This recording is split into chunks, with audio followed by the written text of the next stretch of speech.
Piece number 13. Work. Grandfather believed that there should be excitement in work.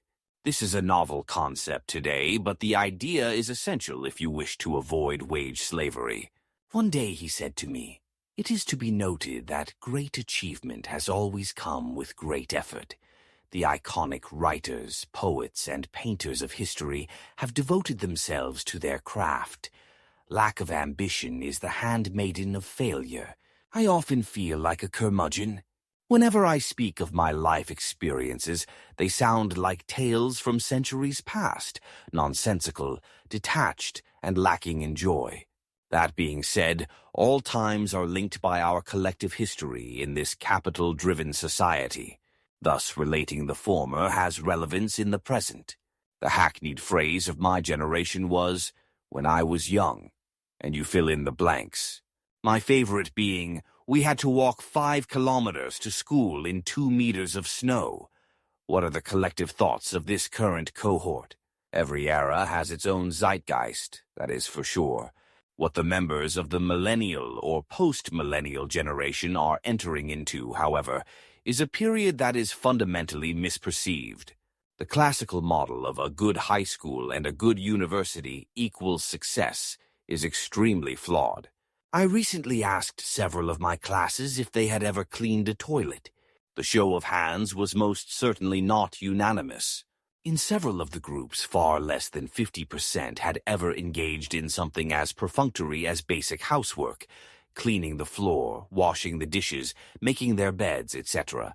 This is extremely dangerous and a stunning disservice to anyone who does not possess these fundamental skills. Life is work. Before you start some work, always ask yourself 3 questions. Why am I doing it? What the results might be, and will I be successful? Only when you think deeply and find satisfactory answers to these questions, go ahead. An oft-asked question is, what if I have never learned any of these life skills? How will I get started? In English, we have an idiom, "A fool and his money are soon parted," meaning, if you are not careful with your funds, you will soon have none. A similar thing could be said of your intelligence. A good mind and a fool are also soon parted, indicating that if you don't contemplate for yourself, you cannot proceed in life. Think, how will you present yourself in the world? Firstly, you must be ambitious. Throw the computer games away. They are but time wasters. Begin by organizing your environment. Put your papers, books, and notes in some semblance of structure. Learn how to clean yourself and your living space. Go to emilypost.com and find what proper attire is and, most importantly, how to eat like an educated human being. You must make a positive first impression. Know how to eat correctly and be able to dance, albeit poorly. These are the bare basics. Finally, stand up when you are introduced and shake the person's hand firmly. Everyone has difficulty at the beginning. After university, I got a job as an advertising salesman trainee. It was an interesting time because the Second World War values were still omnipresent. "Are you a real man?" was a question that defined the age. The main attribute of this personage was his abilities to work like a dog, and then drink alcohol and smoke cigarettes in some pub until the wee hours of the morning, and still be on time for work the next day at 8 o'clock. I somehow fell into this culture and became rather adept at what was expected of me. The training was grueling and relentless. Finally, after a year, I got my own sales territory. Inside this region was a huge food store that was almost completed. This was my plum, my ticket to a stable income, because they would advertise every week in our newspaper.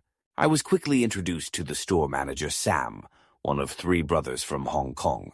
I pursued him vigorously. After 6 months, he still hadn't purchased any display space. Why not? I always remember the conversation. "Sam, do you not think that it is time to buy some space?" "Leon, I am so sorry. You are perhaps confused. I don't do the buying. Gordon does." Now, in their family structure, Sam managed the actual store, the staffing levels, the sales of merchandise in the store, etc. Gordon did all the buying, from advertising to products, and Danny, the older brother, looked after the banking and financing. I would have ascertained this at the beginning of the sales cycle if I had not been so naive and impatient. It took another 6 months, but I finally did sell Gordon. My dearth of critical thinking skills was clearly displayed. I did not make this mistake a second time. The biochemist and Nobel Prize laureate Arne Tiselius has a thought. We live in a world where, unfortunately, the distinction between true and false appears to become increasingly blurred by manipulation of facts, by exploitation of uncritical minds, and by the pollution of the language.